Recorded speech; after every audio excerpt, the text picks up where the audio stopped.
approaches at 90 knots. That's 1.5 nautical miles per minute. We do our heading changes at 3 degrees a second, which means every 10 seconds I change the heading by 30 degrees.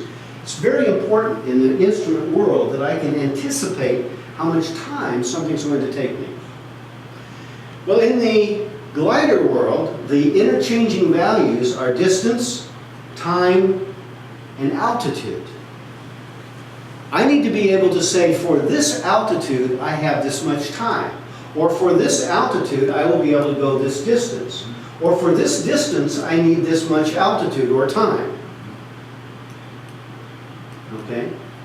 So when we look at these little computers, and I think it was you and I were talking about it, yeah. We were looking at the little computer, and the little computer said, oh, you are 16 miles from this location, you're losing altitude at 400 feet per minute, and then they'd have a time number here. And they actually did all those calculations for us. I mean, they're all there, but we have to look at them and say, oh, well, if I'm doing 60 knots, it's going to take me 16 minutes to get there. Or if I'm losing 16 minutes, 400 feet a minute, actually it was more like 200 feet a minute. 16 minutes at 200 feet a minute is going to be 3,200 feet.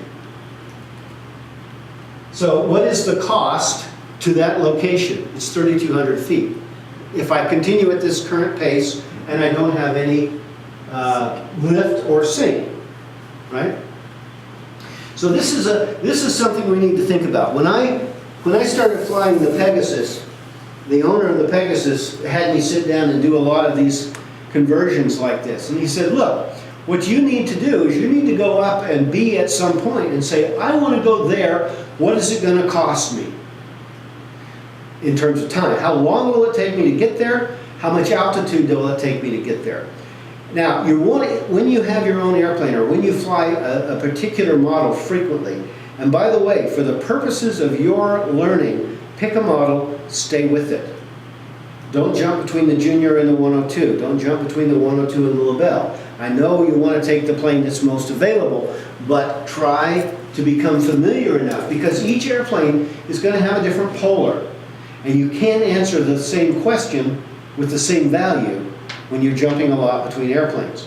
So, you talked about, oh, you know, I get it every other day or whatever it is. You need to make every effort to be in your airplane and learn to answer the question of what does it cost me in altitude? What does it cost me in time? Now, you might very well say, okay, I can understand how much it costs me in altitude to go over there. Why do I need to worry about time and or altitude? The answer is, we're going back to the very first topic we had, which was what? What? No, first topic today. Convective cells. Cycling. Yeah. If it's 10 miles away, and it takes me 7 minutes to get there, and it's cycling at 5 minutes or 15 minutes, it's not going to be there when I get there. Now, you may very well ask yourself, gosh, I don't know if I could even think that far ahead. And that's no, really, that's true. You know, when we're out there flying, we're very much in the here and now. The difference between those that are most successful and those that are just marginally or sometimes successful is their ability to project into the future, where will you be and what's happening at that location. And until you can say it cost me this much, I mean, if it costs me 4,000 feet to get there, it doesn't matter if the thermal is humongous or even strong, if it means I'm going to come in under the bottom of it. In other words, maybe I want to lose altitude a little bit slower and take a little bit longer for the possibility of entering into the thermal at a little higher elevation where it's more organized. So the whole idea of what is the cost, and you have to be able to make that cost as primarily time and altitude. So what does this distance cost me in time? What does this distance cost me in altitude? You should be able to get good enough that you can get to within 50 to 100 feet just visually saying. Now, why do I tell you that? We're going to draw these circles. You're going to take a 3,000 foot tow. Where are you going to take it to? You're going to take it not to the 3,000 foot circle. You're going to take it to the 2,000 foot circle. and you're going to say, I'm going to go over there, it's going to cost me 600 feet, and you're going to go over there and see whether or not you're right. You understand what I'm saying?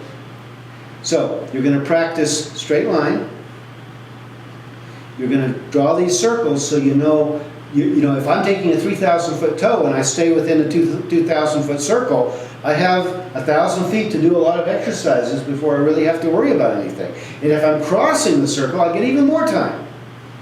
You follow what I'm saying here, guys? I want you to be thinking about the cost and making estimates at the cost. 126, any of the airplanes, any of the aircraft. All right, any questions about what we're talking about? Now, one of the challenges that we are going to run into is that we are no longer in the ignorant world of pure pilotage. What do I mean by that? Everybody and their cousin has a GPS, and they're running some little program, and you know what it's where you know how far you can get to with what you've got. You can put a polar in, and that's wonderful. What I want you to be working on right now is just some very basic skills. Go ahead and use your toy. Don't let it get in your way. Try to learn to make the visual angle estimates. Biggest problem that people run into is that they have no idea of measuring glide angle. Glide angle of a 126 is real easy to see. Glide angle of a 101 is a little harder to see. Glide angle of a 103 is harder. Glide angle of a Diana is virtually impossible to see. Talking about a glide angle of 43 or 44 to 1 is what they claim, and it's probably pretty close to it. So if you're doing a 44 to 1 max L over D glide to a point someplace in front of you, and you're more than 6,000 or 7,000 feet, that point is well beyond your vision. You cannot see the point. Now, last little thing regards that. Let's see here.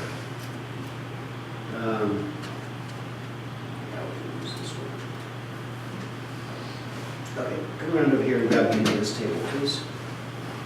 Swing it up, thank you. And just swing it down there.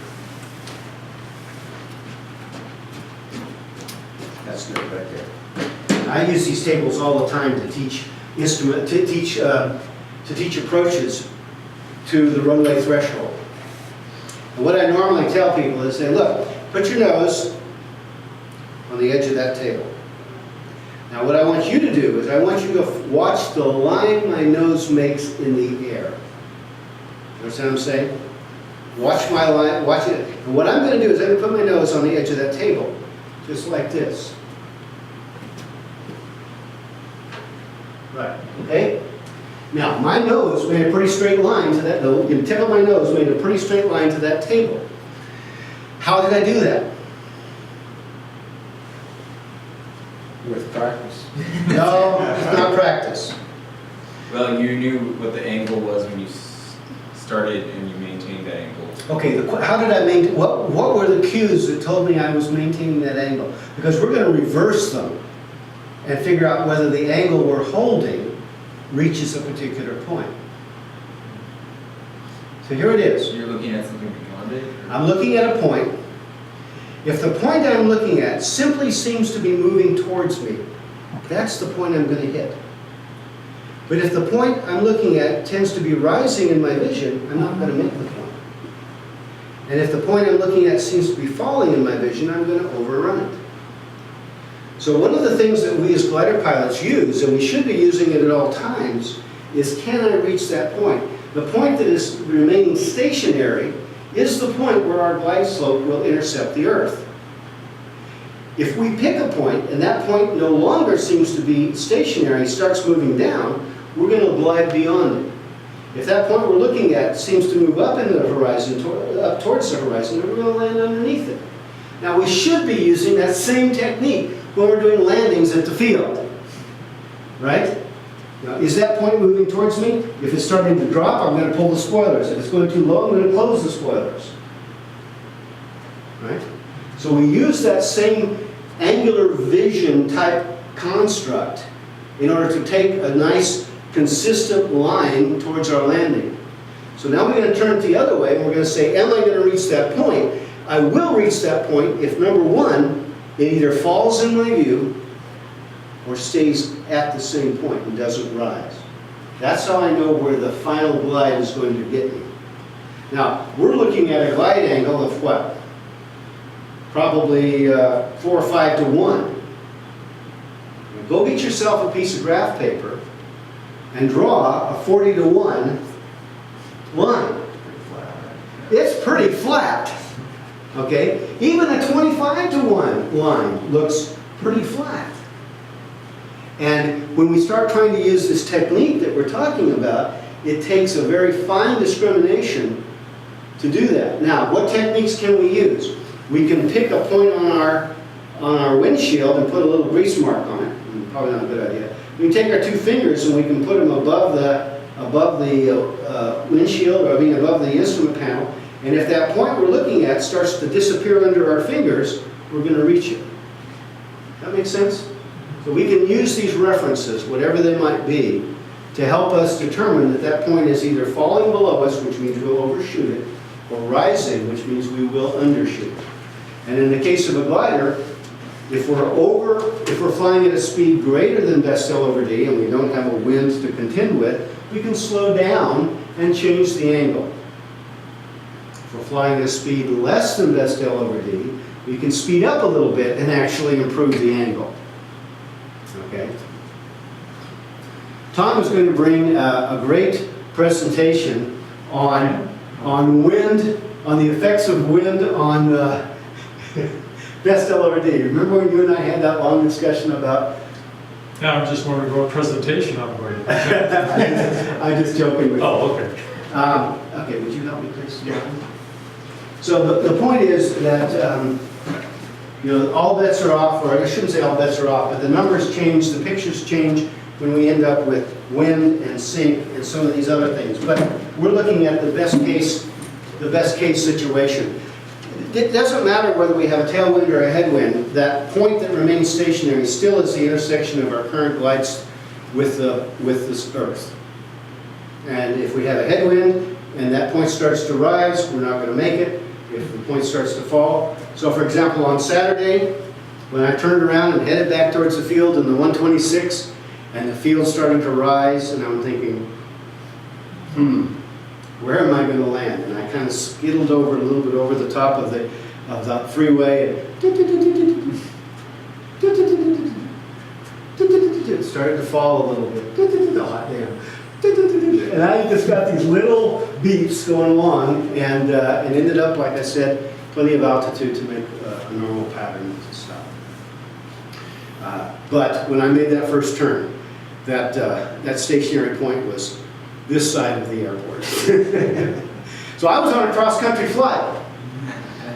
Right? What's the definition of a cross-country flight? Beyond final glide. Beyond final glide. And I was able to milk the little bit of lift that we had. Okay, guys, questions before we quit? Okay.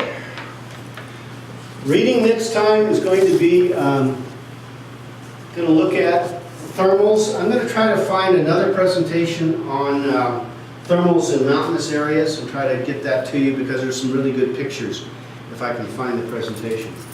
I've got about, I don't know, several gigabytes of presentations that I've been collecting over the years. I just got to figure out which drive they ended up on, right? You guys know how that goes. Okay, anything else? All right, was this, you learned something today? Good session. Yes. Yeah, great.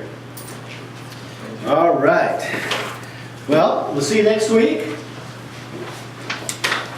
I get to go home and